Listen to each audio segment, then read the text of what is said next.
கிட்டத்தட்ட அந்த 5 இடத்திலுமே இன்றைக்கு விவசாயிகள் தெரிவிக்கப்பட்டது. ஒரு நாளைக்கு 800 to 900 மூட்டை தான் எடை போடுறாங்க. அது இந்த 10 நாட்கள எடை போடவே இல்லை. அதனால நாங்கள் கொண்டு வந்த மூட்டைகள் எல்லாம் நெல் மூட்டைகள்லாம் அப்படியே கிடக்குது.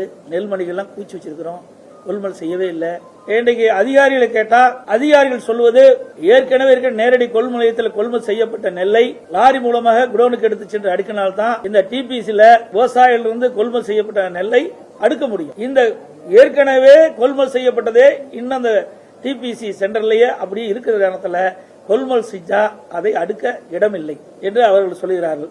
ஆனால் அமைச்சர் சட்டமன்றத்தில் நான் கவன ஈர்ப்பு தீர்மானம் கொண்டு வந்து பேசுகிற பொழுது விவசாய பிரச்சனை எடுத்து சொன்னேன். இன்றைக்கு விவசாயிகள் 15 நாட்களாக நான் சட்டமன்றத்தில் பேசியது 15 நாட்களாக விவசாயிகள் உற்பத்தி செய்யப்பட்டு அந்த நெல்லை இன்றைக்கு தஞ்சாவூர் மாவட்டம், திருவாரூர் மாவட்டம், நாகப்பட்டினம் மாவட்டத்தில் சாலை ஓரமாக குவித்து வைத்திருக்கின்றார்கள். அதோட நேரடி நெல் கொள்முதலுக்கு முன்பாக திறந்த வெளியிலே இன்றைக்கு நெல்மணிகளை குவித்து வைத்து மழையிலே அந்த நெல்மணிகள் முளைத்து வீணாக்கப்பட்டு வீணாகி கொண்டிருக்கின்றது. உடனடியாக போர்க்கால அடிப்படையில் இந்த அரசு துரிதமாக வேகமாக நடவடிக்கை எடுக்கப்பட்டு திறந்த வெளியில் குவித்து வைக்கப்பட்டுள்ள அந்த நெல் மூட்டைகளை எல்லாம் நீங்கள் கொள்முதல் செய்ய வேண்டும் என்று நான் அரசிடம் வலியுறுத்திய போது மாண்புமிகு உணவுத்துறை அமைச்சர் குறிப்பிடுகிறார், நாங்கள் வேகமாக துரிதமாக செயல்பட்டுக் கொண்டிருக்கின்றேன், நான் நேரடியாக போய் சென்று பார்த்தேன் என்றெல்லாம் சொன்னார். இதே அனைத்து இந்திய அண்ணா திராவிட முன்னேற்ற கழக ஆட்சி இருக்கின்ற பொழுது ஒவ்வொரு நேரடி நெல் கொள்முதலிலும் தினந்தோறும் 1000 மூட்டைகள் எடை போடப்பட்டது. அதற்கு திராவிட முன்னேற்ற கழக ஆட்சியில் வெறும் 800 மூட்டை தான் எடை போட்டு இருந்தாங்க. அதிமுக ஆட்சியில் கூடுதலான மூட்டைகள் எடை போட்டு அவ்வப்போது விவசாயிகள் கொண்டு வருகின்ற அந்த நெல்லை உடனுக்குடன் நேரடி கொள்முதல் நிலையத்தில் கொள்முதல் செய்யப்பட்டு அவர்களுக்கு உடனடியாக அவர் வங்கியிலே பணம் செலுத்தப்பட்டது. இன்றைய தினம் அரசாங்கம் நான் அந்த நேரடி நெல் கொள்முதலுக்கு சென்று காட்டூர் பகுதியில் இருக்கின்ற ஒரு லோன்மேனை கேட்கின்ற பொழுது நாள் ஒன்றுக்கு 800 to 900 மூட்டை தான் நான் கொள்முதல் செய்யறேன்னு சொல்றேன். ஆனா அமைச்சர் சட்டமன்றத்தில் நாள் ஒன்றுக்கு 2000 மூட்டை நான் கொள்முதல் செய்யறோம். விடுமுறை நாட்களில் கூட நாங்கள் தொடர்ந்து விவசாயியிலிருந்து நெல் கொள்முதல் செய்கிறோம் என்ற ஒரு தவறான கருத்தை, ஒரு பொய்யான கருத்தை பதிவு செஞ்சிருக்கிறார். இது விவசாயிக்கு விரோதமான செயல். இது கண்டனத்துக்குரியது. இன்றைக்கு இரவென்றும் பகலென்றும் பாராம சுமார் 100 நாட்கள் விவசாயிகள் போராடி அந்த நெற்பயிரை விளைவித்து அறுவடை செய்து அவர்கள் கொண்டு வந்த மூட்டையை கூட இந்த அரசாங்கம் கொள்முதல் செய்யவில்லை என்றால் எதற்கு இந்த அரசாங்கம் இருக்கின்றது? இவருடைய வாழ்வாதாரமே இந்த நெல்லை நம்பித்தான் இருக்கின்றது. இந்த நெல் மூட்டைகளை விற்பனை செய்து அதன் மூலமாக வருகின்ற அந்த பணத்தை வைத்துத்தான் இந்த ஆண்டு முழுவதும் ஒரு குடும்பத்தை நடத்த வேண்டிய சூழ்நிலை இருக்கின்ற இந்த விவசாயிகளிடத்திலே நேரடியாக விவசாயி கொண்டு வந்த நெல்லை கூட நேரடி கொள்முதல் செய்யவில்லை என்று சொன்னால் விவசாயிகள் எந்த அளவுக்கு துன்பப்படுகிறார்கள், வேதனைப்படுகிறார்கள், எந்த அளவுக்கு பாதிக்கப்பட்டது என்பதை நீங்க அந்த ஊடகத்திலையும் பத்திரிகையிலையும் நீங்களே படம் பிடிச்சிங்க. சில பெண்மணி அழுகிறார், நான் நகையெல்லாம் போட்டிருந்தேன், இந்த நகையெல்லாம் அடமானம் வச்சு தான், அதில் இருக்கிற பணத்தை வச்சு தான் நான் இந்த நெற்பயிரை நடவு செய்து அறுவடை செய்து அந்த நெல்மணி கொண்டாந்து குவிச்சு வச்சிருக்கிறேன். 20 நாட்களாக இன்றைக்கு நான் கொள்முதல் செய்கிறேன், நாளைக்கு கொள்முதல் செய்கிறேன் என்று அந்த நேரடி கொள்முதலுக்கு முன்பாகவே திறந்த வெளியில் அடுக்கி நாங்கள் பாதிக்கப்பட்டுக்கிறோம், இந்த அளவுக்கு பாதிக்கப்பட்டுக்கிறோம், இன்னும் கொள்முதல் செய்யாத ஒரு சூழ்நிலை இருக்குது, நெல்லெல்லாம் முளைச்சு போச்சு, இன்னும் என்ன செய்வது என்று எங்களுக்கு தெரியவில்லை என்ற கதறுகின்ற காட்சியை தொலைக்காட்சியிலே நீங்க படம் பிடிச்சிருக்கிறீங்க. கண்ணீர் விட்டு அழுகிறார்கள். இது மிக கொடுமையான செயல். எனக்கு உணவு உற்பத்தியை பெருக்குன்னு சொல்றோம், ஆனா உணவு உற்பத்தியை பெருக்குனா கூட அதை இந்த அரசு முறையாக இந்த விவசாயியிடமிருந்து நெல்லை கொள்முதல் செய்யாதது ஒரு கையிலாகாத தனமாகத்தான் நான் பார்க்கிறேன். எவ்வளவு சிரமப்பட்டு விவசாயிகள் உற்பத்தி செய்கிறாங்க. ஒரு குழந்தையை எப்படி தாய் பாதுகாக்கிறாங்களோ அது மேல நெற்பயிரை குழந்தை போல் வளர்த்து அதை அறுவடை செய்து அந்த நெல்மணிகள்லாம் மூட்டை பிடித்து விற்பனை செய்ய முடியாத ஒரு சூழ்நிலையை இன்றைக்கு பார்த்துக் கொண்டிருக்கின்றதையும் நேரத்தில் தெரிவிக்கிறேன். அது மட்டுமல்ல, செறிவூட்டப்பட்ட அரிசி இன்னைக்கு மத்திய அரசு அனுமதி கிடைக்கல, அதனாலதான் நாங்க முழுமையா கொள்முதல் செய்ய முடியும் ஒரு தவறான கருத்து சொல்லியிருக்கிறாரு. இன்றைக்கு மத்திய அரசாங்கம் ஆகஸ்ட் 18ஆம் தேதி அனுமதி கொடுத்து விட்டது. செறிவூட்ட அரிசி நீங்க பயன்படுத்தலாம் என்று ஆகஸ்ட் 18ஆம் தேதியே மத்திய அரசு அனுமதி கொடுக்கப்பட்டது. ஆனால் அது கூட தெரியாம அமைச்சர் சட்டமன்றத்தில் ஒரு தவறான தகவலை சொல்லியிருக்காரு. அது மட்டும் இல்ல, நான் இந்த லோட்மேனை நேரடி கொள்முதலுக்கு சென்று காட்டூர்ல அந்த லோட்மேனை கேட்கின்ற பொழுது எங்களுக்கு லாரி முறையாக அனுப்பல. இந்த லாரி வருகின்ற அந்த ஓட்டுநர் சொல்றாரு, எங்களுக்கு டீசலுக்கு கூட பணம் கொடுக்க மாட்டேங்கிறாங்க, நாங்க எப்படி இங்க வந்து இந்த நேரடி கொள்முதல் எடுத்தது நெல்லை எப்படி குடோனுக்கு எடுத்து செல்ல முடியும்? இப்படிப்பட்ட நிலைமை தான் இந்த ஆட்சியில் இருக்குது. இது எதற்காக செய்தார் என்று தெரியவில்லை. ஒட்டுமொத்தமாக விவசாயிகளை புறக்கணிக்கிற அரசாகத்தான் பார்க்கப்படுகிறது. அதே போல இன்றைக்கு அமைச்சர் சொல்றாரு வேளாண் பட்ஜெட்ல என்ன போட்டுக்கிறீங்க? ஒவ்வொரு ஆண்டும் வேளாண் மானிய கோரிக்கை நடக்கும், அது இருக்கிறது தான் அப்படியே வேளாண் பட்ஜெட்ல இருக்கு. விவசாய வளர்ச்சின்னு சொல்றாங்க. விவசாய வளர்ச்சி பார்க்கும்போது அதிமுக ஆட்சியில் கிட்டத்தட்ட 2020 2021 4.5%. திமுக ஆட்சியில் 24-25 0.09 தான் வளர்ச்சி. இன்றைக்கு விவசாயத்துறைய வளர்ச்சி அவ்வளவுதான் இருக்குது. அதே போல இன்றைய முதலமைச்சர் தருமபுரி மாவட்டத்துக்கு சென்று அதியமான் கோட்டைக்கு போனார். அங்க விவசாயிகள் எளிதா தொடக்க வேளாண் கூட்டுறவு கடன் சங்கத்தில் பயிர்க்கடன் பெறலாம், ஆன்லைன்லயே இன்னும் விண்ணப்பிச்சா போதும் சொல்லி அங்க ஒரு துவக்கி வச்சுட்டு வந்தார்.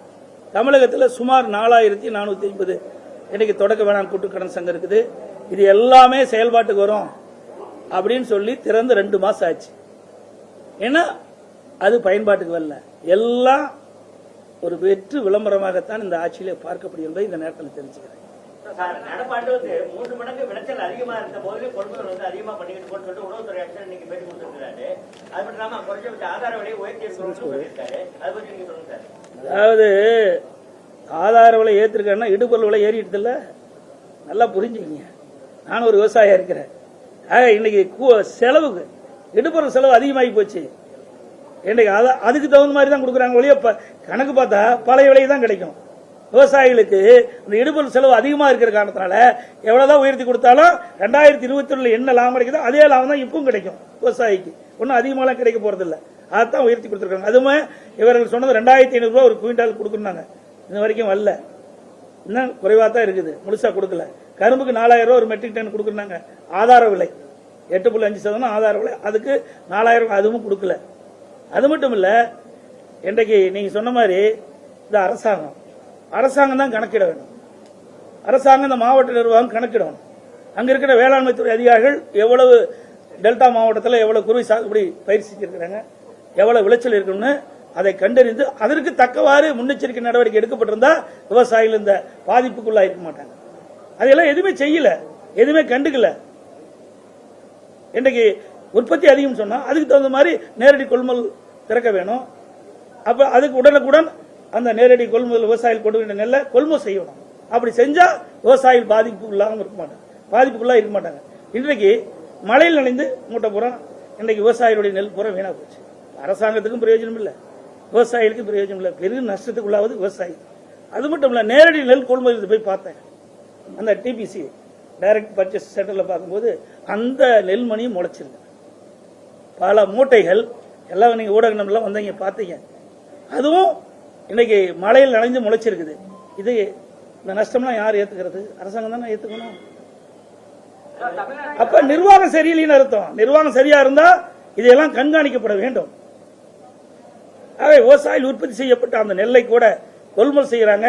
கொள்முதல் செஞ்ச நெல்லை கூட முழுமையா பாதுகாக்க முடியாத அரசாங்கம் தான் இந்த அரசாங்கம். தமிழகத்துல வடகிழக்கு பருவமழை தொடங்கிய நாள் பாத்தீங்கன்னா ஒரு வாரத்திலேயே அதிக அளவுல மழை பெய்யுது. அந்த இடத்துல தாழ்வான இடங்கள்ல சில இடங்கள்ல குறைஞ்ச அளவு மழை பெய்ஞ்சாலே அதிக அளவுல இன்னும் தண்ணி தேங்கிருக்குன்னு அங்க போய் வந்து சொல்றாங்க. நீங்க பல இடங்கள் ஆய்வு செஞ்சுட்டு வந்துட்டு இருக்கீங்க. அங்க உள்ள மக்கள் என்ன சொல்லியிருக்காங்க உங்கள்கிட்ட? நடவடிக்கை எடுத்து மக்கள் பொறுத்த வரைக்கும் இன்றைக்கு விவசாயிகள் உற்பத்தி செய்யப்பட்ட நெல்லை பல நாட்கள் நாங்கள் கொண்டு வந்து நேரடி கொள்முதலுக்கு முன்னாலேயும் சாலையிலும் கூச்சி செஞ்ச நெல்லை கொள்முதல் செய்யவில்லை என்பதுதான் பிரதான கோரிக்கை வச்சிருக்கிறாங்க. இதுதான் மிக மிக முக்கியமா இருக்குது. அதோட அதிமுக ஆட்சி இருக்கின்ற பொழுது விவசாயிகள் வறட்சியால் பாதிக்கப்பட்டாலும் நாங்க நிவாரணம் கொடுத்தோம். புயல், வெள்ளம் இப்படி போன்ற இயற்கை சீற்றத்தால் பேரிடி வருகின்ற காலத்தில் விவசாயிகள் பாதிக்கப்பட்டு விவசாயிகள் பயிர்கள் சேதமடைந்தால், விளைச்சல் சேதமடைந்தால் அதற்குண்டான நிவாரணம் கொடுத்தது அதிமுக அரசு. பயிர் காப்பீட்டு திட்டத்தில் இந்தியாவிலேயே நம்முடைய தமிழ்நாடு விவசாயிகளுக்கு தான் அதிகமாக இழப்பீட்டுத் தொகையை பெற்றுத் தந்த அரசாங்கம் அதிமுக அரசாங்கம். பயிர் இன்சூரன்ஸ் திட்டத்தின் மூலமாக அதிகமா இழப்பீட்டுத் தொகை பெற்றுத் தந்த அதிமுக அரசாங்கம். அது மாதிரி விவசாயிகள்லாம் நம்ம போய் பார்க்கும்போது இது இப்படிப்பட்ட ஒரு சோதனையான நேரத்தில் விவசாயிகள் இன்றைக்கு அரசாங்கத்தை கோரிக்கை வச்சிருக்கோம். எங்களுக்கு இது மாதிரி பல முறை பாய்ச்சிருக்கு இந்த ஆட்சியில், எங்களுக்கு இது வரைக்கும் எந்த நிவாரணம் கிடைக்கல என்ற ஒரு கருத்தை சொன்னாங்க. ஊடகத்தில் கூட பதிவு பண்ணிக்கிறீங்க. டிபிசி அனுப்பக்கூடிய சேனல்ல கூட முறைகேடு நடந்திருக்கு. அந்த லாரி ஒப்பந்தங்களில் நிறைய முறைகேடு நடந்திருக்கு அங்க இருக்க ஊழியர்களே சொல்றாங்க. அதை பத்தி கருத்து சொல்லுங்க சார். இருக்கிற மூட்டை முக்கியம் இதுதான். இது சொன்னீங்களா இன்னும் நின்று போயிடும். இதை வச்சுட்டு இருக்கிற மூட்டை எடுக்க மாட்டாங்க. புரியுதுங்களா? ஏற்கனவே விவசாயி தத்தளிச்சிட்டு இருக்கிறான், கடன்ல தத்தளிச்சிட்டு இருக்கிறான். இன்றைக்கு உற்பத்தி செய்யப்பட்ட நெல்லை விற்பனை செய்ய முடியாத ஒரு சூழ்நிலை இருக்கிறான். நீ இதெல்லாம் போய் தோண்டி எடுத்தோமா, இதை காரணம் காட்டி அப்படியே போட்டுருவாங்க. அப்புறம் இருக்கிற நெல்லை கொள்முதல் செய்ய முடியாது. முன்னுரிமை கொடுப்பது விவசாயிகள் உற்பத்தி செய்யப்பட்ட இன்னைக்கு திறந்த வெளியில் அடிக்கப்பட்ட திறந்த வெளியில் குவிக்கப்பட்டிருக்கின்ற அந்த நெல் மூட்டைகளை உடனடியாக இந்த அரசு போர்க்கால அடிப்படையில் கொள்முதல் செய்ய வேண்டும். இரண்டாவது, இந்த மழையால் இந்த நெல்மணிகள்லாம் முளைத்திருக்குது. அந்த விவசாயிகள் யாரெல்லாம் இந்த நெல்மணிகள் முளைக்கப்பட்டு பாதிப்படைந்தார்களோ அந்த விவசாயிகள் கண்டறிந்து அவர்களுக்கு தேவையான நிவாரண தொகை வழங்க வேண்டும். இன்னொன்று, இந்த தொடர் மழையின் காரணமாக அறுவடைக்கு தயாரிருந்த நெற்பயிரெல்லாம் முளைச்சு போச்சு. அந்த வயல்லே முளைச்சிட்டு நெல்மணிகள்லாம். அப்படி அந்த பாதிக்கப்பட்ட விவசாயிகளுக்கு கண்டறிந்து அவர்களுக்கும் நிவாரண உதவி இந்த அரசு வழங்க வேண்டும். தமிழகத்தில் முறையான பயிர் பாதுகாப்பு முறையான பயிர் பாதுகாப்பு திட்டம் எதுவுமே இல்லை அப்படின்னு சொல்லிட்டு விவசாயிகள் இப்போ வரைக்கும் இருக்காங்க. இந்த வருஷத்துல கூட ஒத்து வராதுங்கிற மாதிரி தான் விவசாயிகளோட கருத்து இருக்கு. அதாவது இந்த அரசாங்கம் எப்பொழுது அமைக்கப்பட்டதோ, எப்பொழுது ஆட்சிக்கு வந்தோ அதிலிருந்து விவசாயிகளுக்கு எந்த நன்மையும் கிடைச்ச மாதிரி தெரியல. இதே அனைத்து இந்திய அண்ணா திராவிட முன்னேற்ற கழக அரசு இருக்கின்ற பொழுது 2 முறை விவசாயிகள் இந்த வெள்ளச்சேதத்தால் பாதிக்கப்பட்ட பொழுது 2 முறை நாங்க பயிர் காப்பீடு திட்டமா கொடுத்தோம், இழப்பீடும் கொடுத்தோம்.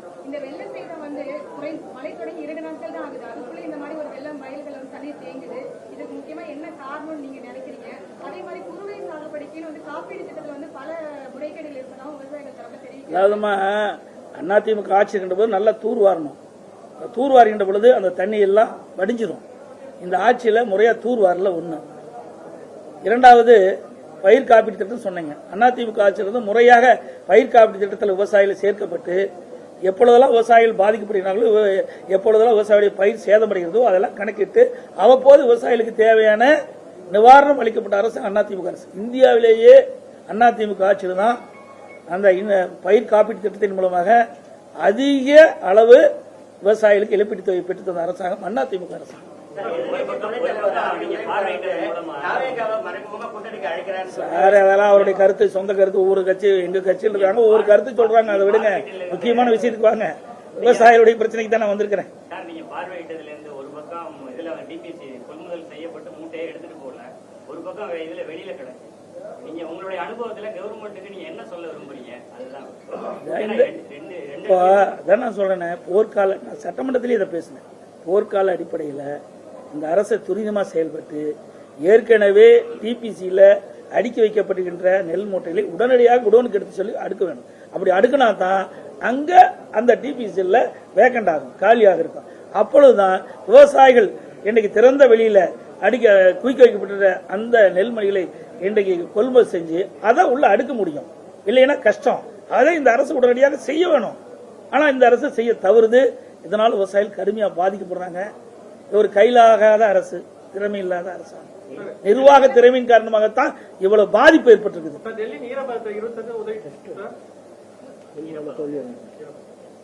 அதாவது இன்னொன்னு, அதிமுக ஆட்சிக்கின்ற பொழுது குறுவை சாகுபடிக்கு நாங்க பயிர் காப்பீட்டு திட்டத்தில் நாங்க சேர்த்தோம். இந்த அரசாங்கம் அதையும் செய்ய தவறிவிட்டது.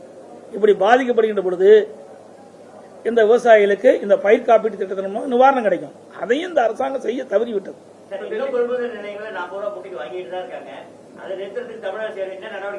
சார், நீங்க எதுக்கோ போறீங்க? நான் அதெல்லாம் வச்சுங்க. பெரிய பெரிய பிரச்சனை. முதல் நெல்ல கொள்முதல் செய்யணும் எப்படியோ. அப்புறம் பின்னாடி இப்ப இருக்கிற பிரச்சனை, விவசாயிகள் உற்பத்தி செய்யப்பட்டு இன்றைக்கு திறந்த வெளியில் குவித்திருக்கின்ற நெல்மணிகள், சாலை ஓரமாக குவித்திருக்கிற நெல்மணிகள் போர்க்கால அடிப்படையில் அந்த விவசாயிடமிருந்து நேரடி கொள்முதல் கொள்முதல் செய்யும். அதுதான் எனது இப்பொழுது கோரிக்கை. பின்ன நீங்க கேட்கிற கேள்வியெல்லாம் எதிர்காலத்தில் எங்களுடைய அதிமுக ஆட்சி வர பிறகு செயல்படுத்துவோம். என்னென்னலாம் தவறு செஞ்சாங்களோ அதையெல்லாம் அந்த தவறுலாம் கண்டுபிடித்து நிச்சயமாக உரிய நடவடிக்கை எடுக்கப்படும். ஏன்னா விவசாயி என்பது ரத்தத்தை வேர்வையா மண்ணிலை சிந்து உழைத்து இன்றைக்கு நம்ம நாட்டுக்கு உணவு கொடுத்துட்டு இருக்காங்க. உங்களுக்கு எனக்கு எல்லாத்துக்கும் உணவு கொடுக்கின்ற விவசாயிகள். அப்படிப்பட்ட விவசாயிடத்திலிருந்து சுருண்டுனா எந்த விதத்திலும் அரசாங்கம் எங்களுடைய அரசாங்கம் வைத்தால் வேடிக்கை பார்த்துக் கொண்டிருக்காங்க. அதே போல அதிமுக ஆட்சி இருக்கின்ற பொழுது இப்படி மழை காலங்கள் வருகின்ற பொழுது அந்த நெல்மணிகள்லாம் ஈரமாயிரும். 17% தான் நம்ம அடிப்படையை வச்சிருக்கிறோம். ஆனா 17% நாம விவசாயிகள் கொண்டு வந்து நேரடி கொள்முதல் கொடுக்க முடியாது. அதனால அதிமுக ஆட்சி இருக்கின்ற பொழுது 20%, 22% ஈரப்பதம் உள்ள அந்த நெல்லை கூட நாங்க வந்து நேரடி கொள்முதல் செஞ்சோம். ஆனா நான் கவன ஈர்ப்பு தீர்மானத்தில் உணவுத்துறை மந்திரிகிட்ட கேட்கும்போது நாங்க இன்னும் அனுமதி வாங்கலைங்கிறாங்க. அப்படின்னு எப்படிப்பட்ட அரசா இருக்குன்னு பாருங்க. இதையெல்லாம் மத்திய அரசோட அனுமதி. இப்படிப்பட்ட மழை காலம், இந்த மழை காலம் வரும்னு அந்த அரசாங்கத்துக்கு தெரியும். அப்படி தெரிகின்ற பொழுது உடனடியாக மத்திய அரசோட தொடர்பு கொண்டு இப்படி விவசாயிகள் கொண்டு வருகின்ற நெல்மணிகள் 17%, 20%, 22% இருந்தால் கூட அதை கொள்முதல் செய்ய நீங்க அனுமதி வேணும்னா அனுமதி கேட்க வாங்கணும். அதுதான் அரசாங்கத்துடைய கடமை. எங்க கோரிக்கை வச்சாங்க அதான் தெரியாது. ஏங்க நீங்க முதல்ல நீங்க தெரியும் உங்களுக்கு வந்து செறிவூட்டப்பட்ட அரிசியை அவருக்கே தெரியல. ஆகஸ்ட் 15 அனுமதி கொடுத்துட்டாங்க. இன்னும் அனுமதி கொடுக்கல. எதிர்கட்சி தலைவர் நீங்க மத்தியில சொல்லி அனுமதி வாங்கிட்டாங்கிறாரு. எப்படிப்பட்ட நிர்வாகம் பாருங்க.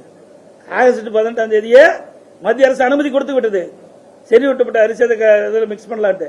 அப்படி இருக்கும்போது அது கூட தெரியாம பதில் சொல்றாரு சட்டமன்றத்திலேயே. ஆக முறையா அணுக வேணுங்க. அதுக்கு தானுங்க ஆட்சி இருக்குது. ஆட்சியாளர்கள் எதை சரியான நேரத்தில் செய்யணுமோ அதை சரியான முறை செய்யணும். அதை செய்ய தவறிவிட்டு மற்ற மேல பழி சுமத்தி இவர்கள் தப்பித்து விடக்கூடாது. இன்னைக்கு திராவிட முன்னேற்ற தானே ஆட்சியில் இருக்குது. இவர்கள் தான் அதை செய்ய வேண்டிய கடமை இவர் தானே. அரசு சரியான நடவடிக்கை தான் எடுத்துட்டு இருக்கான். ஆனா நீங்க வந்து எல்லாத்தையும் அமைச்சர் ரகுபதி குற்றச்சாட்டு. இப்ப இது என்ன அரசியல் ஆக்கிட்டு இருக்குன்னா கண்ணு விட்டு அழுதுறாங்களே. நீங்க தான் பாத்தீங்க. எதுக்கு எதிர்கட்சி இருக்குது? அவில இதே ஸ்டாலின் சொல்றாரு சட்டமன்றத்தில். ஏன்னா எதிர்கட்சி என்ன அவில செய்யும் சொன்னார். புரிஞ்சுங்களா? இப்ப நாங்க என்ன தவறு செஞ்சோம்? வந்து ஊடக நம்பர்கள் பத்திரிகை என்னோட வந்தீங்க. பிரதான எதிர்கட்சி ஏற்கனவே 31 ஆண்டு காலம் தமிழகத்தில் ஆட்சி புரிந்த கட்சி. இன்றைக்கு விவசாயிகள் பாதிக்கப்படுகின்ற பொழுது கண்ணீரில் தத்தளித்துக் கொண்டிருக்கின்ற பொழுது அவர்களுக்கு ஒரு நியாயம் கிடைக்க வேண்டும். அதற்காகத்தான் நாங்கள் வந்திருக்கிறோம். அரசியல் செய்யவில்லை. இவர்களை போல அரசு செய்கின்ற கட்சி அதிமுக கட்சி அல்ல. எப்பொழுதெல்லாம் மக்கள் பாதிக்கிறார்களோ, எப்பொழுதெல்லாம் விவசாயிகள் பாதிக்கிறார்களோ அவர்களுக்கு குரல் கொடுக்கின்ற கட்சி அதிமுக கட்சி. அது ஆளுங்கட்சியா இருந்தாலும் சரி, ஆளுங்கட்சியில் இருக்கும்போது சரி, எதிர்கட்சியில் இருக்கும்போது சரி. ஆனால் அவர்களுக்கு வேற வழி கிடையாது. இது ஒரு சாயத்தை பூச பாக்குறாங்க. என்ன உங்களுக்கே தெரியுமில்ல. இப்ப காலையிலிருந்து வந்திருக்கிறீங்க, ஊடகமா பத்திரிகை என்னோட தான் வந்திருக்கேன். நான் அரசியல பண்ணேன். இப்பொழுதும் நான் கேட்கறது என்ன, இப்பொழுதாவது போர்க்கால அடிப்படையில் விவசாயிகள் உற்பத்தி செய்யப்பட்ட நெல்லை இன்றைக்கு சாலையிலையும் திறந்த வெளியிலையும் அதை குவிச்சு காவல் காத்துட்டு இருக்கிறாங்க. இப்படிப்பட்ட அவல நிலையிலிருந்து போக்குங்க. உடனடியாக போர்க்கால அடிப்படையில் கொள்முதல் செய்யணும் தான் நாங்க சொல்றோம். இது என்ன சரியானதுதான்? இதுல என்ன தவறு இருக்குது? இதுல என்ன அரசியல் இருக்குது? சார், மழை பாதுகாப்பு நடவடிக்கையில தமிழகத்தோட துணை நிற்போம் சொல்லிட்டு பிஜேபி மாநில தலைவர் சொல்லியிருக்காரு. அது மட்டும் இல்ல, முதலமைச்சர் 2-3 நாளைக்கு முந்தி நினைக்கிறேன் இந்த பேட்டி கொடுக்கும்போது 3 நாள்ல பிரச்சனை தீர்ந்து போயின்னு சொல்றாரு. இதே நீங்க பாத்தீங்கன்னா நான் வந்து 7-10 நினைக்கிறேன், 7-10 இதே அறிக்கை கொடுத்தேன். 7-10 இவர்கள்லாம் செய்வாங்க, சரியா செயல்படுத்த மாட்டாங்கன்னு சொல்லி நம்முடைய அறிக்கையில நேரடி நெல் கொள்முதல் நிலையங்கள் மூலம் விவசாயிடமிருந்து உரிய காலத்தில் நெல்லை கொள்முதல் செய்யாமல் அலைக்கழிக்கும் விடியா திமுக ஃபெயிலியர் மாடல் அரசை கண்டிக்கிறேன்னு அப்பொழுதே கொடுத்தேன். 7-10 கொடுத்தேன். இன்னைக்கு என்ன தேதி? 23 நினைக்கிறேன், 22. எவ்வளவு நாள் ஆச்சு? நான் கொடுத்தல் இருந்து வேகமா துரிதமா நடவடிக்கை எடுக்கப்பட்டிருந்தா இந்த நெல் மணிகள்லாம் மழையில் நனைஞ்சு முளைச்சிருக்காது, விவசாயிகள் பாதிக்கப்பட்டிருக்க மாட்டாங்க. நான் எச்சரிக்கை கொடுத்த அப்ப கூட, அப்பவே இந்த அரசு கண்டுகொள்ள. இதனால விவசாயிகள் கடுமையா பாதிச்சிருக்கிறாங்க.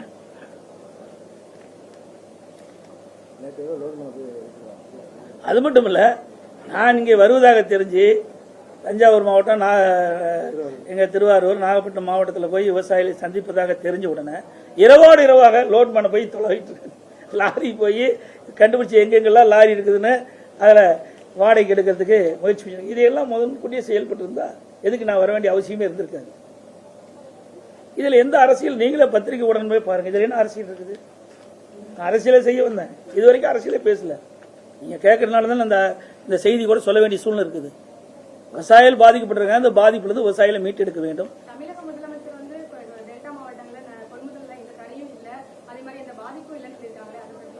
எல்லாம் நிருபர் தானே, என்னை விட்டுருங்க, போய் போய் பாருங்க. மீண்டும் நீங்க வந்தீங்களா? நீங்க எந்த பத்திரிக்கை? நீங்க வந்தீங்களா? நான் இருக்கும்போது வந்தீங்களா? கண்ணீர் விட்டு அழுதாங்களா ஒரு அம்மா? இதுக்கு என்ன முதலமைச்சர் பேசுவார்? நியாயமா நடுநிலையோட போடுங்க. நான் எனக்காக நீங்க போடவே வேண்டாம்.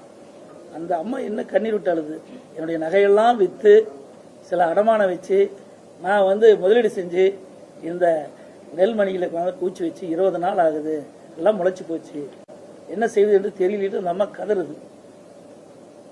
இதுதான் பத்திரிகை ஊடகத்திலையும் பத்திரிகையும் போட வேணும். இதுதான் முதலமைச்சர் கொண்ட செய்தி. வேற என்ன செய்யணும்? பாதிக்கப்பட்ட பயிர்களுக்கு அதிமுக சார்பில் அரசியல் சார்பில் எவ்வளவு கோரிக்கை நிவாரணம் கொடுக்கணும் அதிமுக சார்பில் கோரிக்கை? எனக்கு கணக்கிட வேணுங்க. எவ்வளவுன்னா இப்ப போய் கணக்கிட்டா தான் தெரியும். நாங்க பார்வையிட்டு வந்திருக்கிறோம். அதுதான் அரசாங்கம் இருக்குது. அரசாங்கம் நீங்க புயல் வெள்ளம் இது மாதிரி சேதம் அடைஞ்சிருந்தா நாம ஒரு குறிப்பிடலாம். ஆனா விவசாயிகள் உற்பத்தி செய்யப்பட்ட நெல்ல இந்த அரசாங்கத்தினுடைய தவறின் காரணமாக அந்த நெல்மணி எல்லாம் முளைச்சிருக்கு. குறிப்பிட்ட காலத்துல இந்த விவசாயிகளிடத்திலிருந்து இந்த நெல் மூட்டைகள்லாம் கொள்முதல் செஞ்சிருந்தா இந்த பிரச்சனை வந்திருக்காது. இது அரசுடைய தவறு. இருந்தாலும் விவசாயிகள் பாதிக்கப்பட்டிருக்காங்க. வேற வழி கிடையாது. விவசாயிகளுக்கு இன்னைக்கு முளைச்சு போன நெல்லை இன்னைக்கு கொள்முதல் செய்ய மாட்டாங்க. ஈரப்பதம் 22% 24% இருக்குது, அதையும் கொள்முதல் செய்ய மாட்டாங்க. விவசாயிகள் என்ன செய்வது? பல நாள் பூச்சி வச்சிருந்த காரணத்தால இந்த நெல்லெல்லாம் அவிஞ்சு போயிட்டு இல்லை. அது எதுக்குமே பயன்படாது. இப்படிப்பட்ட நிலையத்தில் கடுமையாக பாதிக்கப்பட்டிருக்கின்ற விவசாயிகளை கட்டெறிந்து அவளுக்கு உண்டான நிவாரணத்தை இந்த அரசு வழங்க வேண்டும். உள்ள அரசாங்கத்தோட பாதிப்பு நிலவரமும் விவசாயிகள் சொல்ற பாதிப்பு நிலவரமும் டோட்டல் கான்ட்ராஸ்டா இருக்கு. நேற்று வரைக்கும் அரசாங்கத்துல எடுத்த பாதிப்பு கணக்குக்கும் விவசாயிகள் சொல்ற கணக்குக்கும் டோட்டல் கான்ட்ராஸ்டா இருக்கு. இதை எப்படி பாக்குறீங்க சார்? சொல்றது எனக்கு புரியலையே.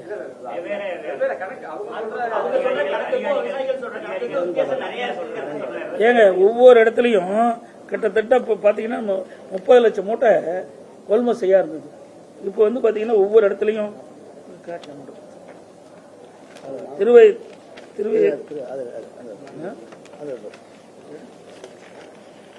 திருவையாறுல மட்டும் பாத்தீங்கன்னா மாரநேரி 2 கொள்முதல் நிலையத்தில் 13,000 மூட்டை கொள்முதல் செஞ்சு டிபிசியில் அடுக்கி வச்சிருக்காங்க.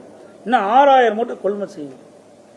இந்தல்லூர் 2 கொள்முதல் நிலையத்தில் 12,000 மூட்டை டிபிசியில் கொள்முதல் செய்யப்பட்டு அப்படியே இன்னும் எடுக்காத கிடக்குது. 5,000 மூட்டை இன்னும் கொள்முதல் செய்யாமல் இருக்குது. இப்படி அந்த ஒரு பகுதியில் மட்டும் ஒரு தொகுதியில் மட்டும் 55,500 மூட்டை எனக்கு கொடுத்துருக்குறாங்க. ஒரு சில நேரடி கொள்முதல் கொடுக்கப்பட்டது. அதே போல இன்னைக்கு பார்த்தீங்கன்னா திருவாரூர் மாவட்டத்தில் காரிக்கோட்டையில் 5,000 மூட்டை இன்னும் கொள்முதல் செய்யாமல் இருக்குது. உள்ள ஏற்கனவே கொள்முதல் செய்யப்பட்டு 5,000 மூட்டை அடுக்கி வச்சிருக்கிறாங்க. பேரையூரில் 10,000 மூட்டை இன்னும் கொள்முதல் செய்யாமல் திறந்த வெளியில் அடுக்கி வச்சிருக்காங்க. உள்ள 10,000 மூட்டைக்கு மேலே கொள்முதல் செஞ்சு அடுக்கி வச்சிருக்கிறாங்க. இன்னும் டிபிசி குடோன்லேருந்து குடோனுக்கு எடுத்துட்டு போகல.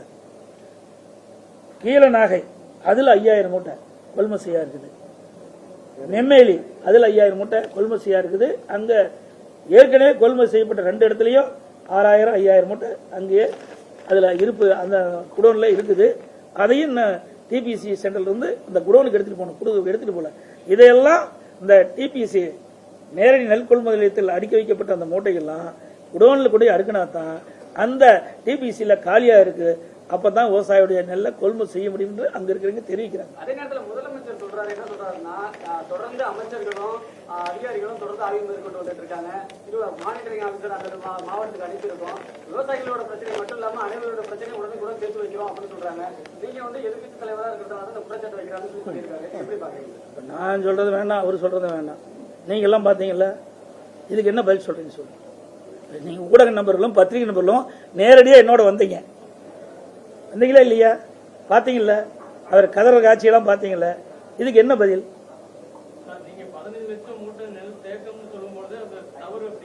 சரி, நாங்க சரி, இப்ப எல்லா குடோன்லயும் அடுக்கி வச்சிருக்காங்க. எல்லா குடோன்லயும் உள்ளேயும் இருக்குது. அதாவது ஏற்கனவே நேரடி கொள்முதல் செய்யப்பட்ட நெல்லும் அடுக்கி கிடக்குது. பல திறந்த வெளியில அவர்களும் அடுக்கி அந்த மலையில முளைச்சிருக்குது. எல்லாமே பாத்தீங்க. அதே போல திறந்த வெளி ஒரு பகுதியில தான் பார்த்துருக்கிறோம். இந்த 3 மாவட்டத்திலையும் பாருங்க எவ்வளவு இருக்குன்னு.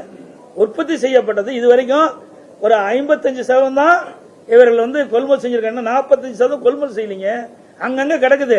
இப்ப நம்ம ஒரு சில இடத்துல தான் பார்த்துட்டு வந்திருக்கிறோம். இந்த ஒரு சில இடத்துலயே எவ்வளவு எண்ணிக்கையுடைய மூட்டைகள்லாம் இருக்குதுன்னா இன்னும் முழுவதா கணக்கிட்டா எவ்வளவு இருக்கும்? குடோன்ல இருந்து இயக்கம் செய்யப்படாம இருக்குல்ல, அந்த மூட்டை எந்த இடத்துல தவறு நடந்திருக்கு? வெளி மாநிலத்திலிருந்து அரிசி வாங்குறாங்களா? ஏன்னா நீங்க தான் பத்திரிக்கை தான் கண்டுபிடிக்கணும். பத்திரிக்கையால தான் கண்டுபிடிக்கிறேன். எனக்கு இவ்வளவு கிராஸ் பண்றீங்களா, அவையில கிராஸ் பண்ணுங்க. ஏங்க இவ்வளவு மூட்டை அடுக்கி வச்சிருக்கீங்களா? இங்க வந்தாரு உணவுத்துறை மந்திரி, நீங்க ஏதாவது கேள்வி கேட்டீங்களா? இவ்வளவு மூட்டை டிபிசில அடுக்கி வச்சிருக்கீங்க, ஏன் இந்த மூட்டை எடுத்துட்டு போகல? வெளியில திறந்த வெளியில இவ்வளவு மூட்டை இருக்குது, இதை ஏன் கொள்முதல் செய்ய மாட்டேங்குது? ரெண்டுக்கு பதில் சொல்லுங்க. நாங்க அவை சொல்ல இந்த சைடு அந்த சைடு இல்ல, விவசாயிகள் பாதிக்கிறாங்க. நேரடியா நீங்க எல்லாம் வந்தீங்க, பத்திரிகை உடனே அத்தனையும் வந்தீங்க, பாத்தீங்கல்ல. இதை கொள்முதல் செய்யணும் நான் சொல்றேன். இதை கொள்முதல் செய்ய முடியலைன்னா இந்த அரசாங்கம் எதுக்கு இருக்குது? ஒரு திறமையற்ற அரசாங்கம் என்பதை ஒத்துக்கிறாங்களா? இது யார் பாதிக்கிறா? விவசாயி தானே பாதிக்கிறாங்க. இன்னைக்கு விவசாயியோட வாழ்வாதாரமே அந்த நெல்லை நம்பித்தான் இருக்குது, வேற எந்த சோர்ஸ் வகையில் கிடையாது. இப்படிப்பட்ட சூழ்நிலையில இந்த அரசாங்கம் விழிப்போறது செயல்படும் சொன்னா அதுக்கு ஏதாவது காரணம் சொல்லிட்டு இருந்தா என்ன செய்யறது? பல நூறு ஏக்கர் வந்து சம்பா பயிர்கள் நட்டுருக்காங்க, அதுவும் தண்ணீர தான் நிக்குது. அதாவது நெற்றுக்கு பயிர் தான் பார்த்துட்டு வந்தேன். இப்போ ஒவ்வொன்றா தான் பிடிக்க முடியும். இவர்கள் ஒட்டுமொத்தமா இந்த அரசாங்கம் தோல்வி அடைஞ்சிட்டு, நெல் கொள்முதல் செய்வதிலையும் தோல்வி அடைஞ்சிட்டது. இந்த விவசாயிகள் நடவு செய்த பயிரையும் காப்பாற்றுவதற்கு எவ்வித முயற்சி எடுக்கல. அனைத்து வகையிலும் இந்த அரசு தோல்வி அடைந்தது தான் பார்க்கப்படுகிறது. இந்த அரசாங்கத்தை பொறுத்த வரைக்கும் விவசாயிகளுக்கு எந்த நன்மை கிடைக்கப்படவில்லை என்பதுதான் நான் யதார்த்தமான நிலைமை. நன்மை கிடைக்கலாம்னு பரவாயில்ல, அவர் உற்பத்தி செய்யப்பட்ட நெல்லை கூட முறையா விற்க முடியாத ஒரு அவலநிலை இந்த ஆட்சியில் இருப்பதுதான் பார்க்க முடியுது. இனியாவது இந்த அரசாங்கம் வேகமாக துரிதமாக செயல்பட்டு இந்த நேரடி நெல் கொள்முதல் நிலையத்தில் கொள்முதல் செய்ய வேண்டும் என்று கேட்டு பாதிக்கப்பட்ட விவசாயிகளை கண்டறிந்து அவர்களுக்கு தக்க நிவாரணம் அளிக்க வேண்டும் என்று அன்போடு கேட்டுக்கிறேன். மத்திய அரசு நெல்லோட ஈரப்பதத்தை உயர்த்துறதுக்கு நீங்க எங்களுடைய ஆட்சியில கரெக்டா செஞ்சோம்ல, ஆட்சி யாருக்கு அப்படின்னு ஆட்சிக்கு வரணும். பெருசா சொல்றீங்க அதிமுகவோட திறமையான ஆட்சி, திறமையான ஆட்சி செஞ்சு காட்டுங்க. அனைத்து ஊடகங்களுக்கும் பத்திரிகை நன்றி.